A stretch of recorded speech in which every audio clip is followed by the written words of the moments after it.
cuvânt. Începem cu domnul Luhan. Mulțumesc, domnule președinte. Cei de la socialiști și de la liberali consideră instituțiile europene ca fiindu-le dușmani. Se naște totuși întrebarea de ce? Pentru că Comisia Europeană vrea să reprezinte garantul democrației și garantul respectării principiilor statului de drept și pentru că aceștia nu reușesc să respecte principiile statului de drept ca țară membră a Uniunii Europene? Regret că doamna Reding a devenit dușmanul numărul 1 a guvernului Ponta.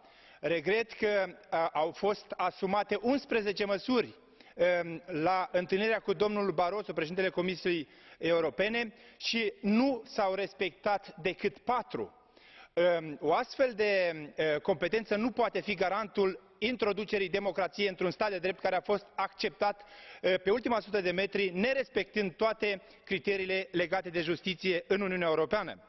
În ceea ce privește MCV-ul, aș vrea să spun că acesta nu poate fi legat de intrarea României în spațiul Schengen. Vă mulțumesc.